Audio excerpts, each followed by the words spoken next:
If we talk about the first Italian female serial killer, what do you think her motivations would be? Of course, the first thing that comes to mind is that she is a crazy woman who hates everyone, or a woman who wants to seek revenge on all men. Lعنة Tchaianchouli was born on April 18, 1894. Unfortunately, her childhood was harsh and devoid of any feelings associated with love because her mother, Emilia Dinolfi, was assaulted, leading to her pregnancy and forced marriage to the assailant. Due to this, she poured all her anger and hatred onto her daughter Lionarda. She decided that when she grew up, she would marry a rich man to compensate for what she and her daughter went through. However, Lionarda rejected the idea and married a man older than her, a regular employee named Raphael Pansardi, which infuriated her mother, leading her to curse Lionarda for the rest of her life. Lionarda went to a palm reader out of fear, and unfortunately, the reading indicated that she would either go to prison with her right hand or to a mental institution with her left hand. Time passed, and she and her husband moved to the city of Correggio to settle there. Their problems began to resolve as she opened a small shop selling dreams and hidden desires for a fee, becoming very popular and respected by the townspeople. However, there was one problem that remained unsolved: the loss of 17 of her children, 3 through miscarriage, and the rest dying young due to various illnesses. Lionarda attributed all of this to her mother's curse. Fortunately, after many failed attempts, she had 4 children who grew up and lived healthy lives. Among them, her son Giuseppe held a special place in her heart. Lionarda was always afraid for her children, fearing that the curse would reach them. This fear led her down a dark path where she crossed ethical boundaries. When World War II began, her favorite son Giuseppe told her he had to join the army, driving Lionarda to madness and fear of how to protect him while he was away.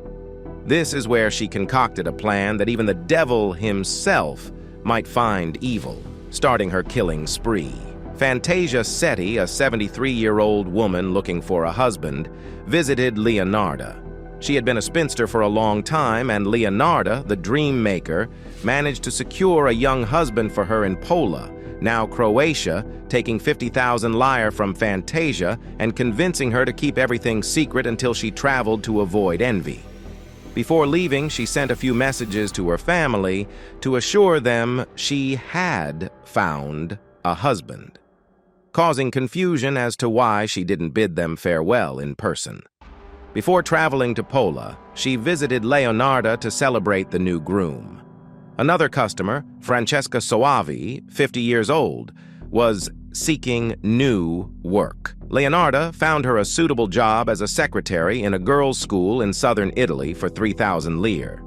She gave Francesca the same instructions, not to tell anyone, except before leaving. Of course, Francesca came to have a drink before going on her trip to southern Italy. The third customer was Virginia Cassiopeia. She used to be a former opera singer in a famous theater in Italy, but she couldn't continue her artistic career and became unemployed. Fortunately, she could solve her problems by finding a job as a secretary for a theater owner in Florence.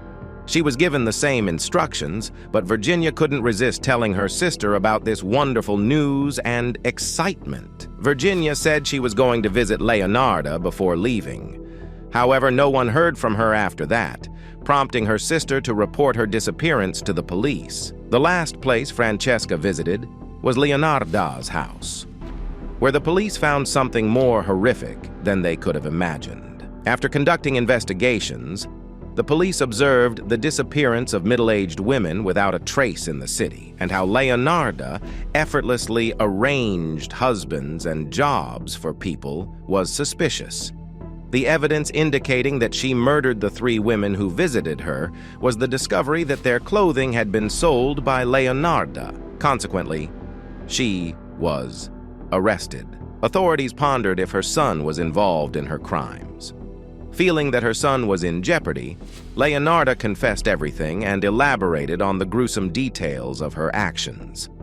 Upon learning of her son's deployment to World War II, she believed her mother's curse had caught up with her, leading her to believe that human sacrifices were the only solution to safeguard her son. She would drug her victims with a drink before they departed, then fatally strike them with an axe, dismember their bodies into 9 pieces, and use the remains to create soap, as accurately recounted in her police testimony. She said, "Cacciopo ended up in the pot, like the other 2. Her flesh was fat and white, and when it had melted, I added a bottle of cologne. After a long time on the boil, I was able to make some most acceptable creamy soap. I gave bars to neighbors and acquaintances. The cakes, too, were better. That woman was really sweet." Police were appalled by these revelations, and skepticism arose about her ability to carry out these acts alone. Consequently, she was escorted to the morgue and given a knife and a body to dissect into 9 parts in less than 12 minutes. This demonstration convinced the authorities of the validity of her story, leading to her imprisonment for over 30 years, until her passing in 1970 due to a stroke. It is reported that her son returned from the war in good health. Do you believe this involved human sacrifices? And do you think that a mother's loving actions towards her children should be forgiven under the guise of love?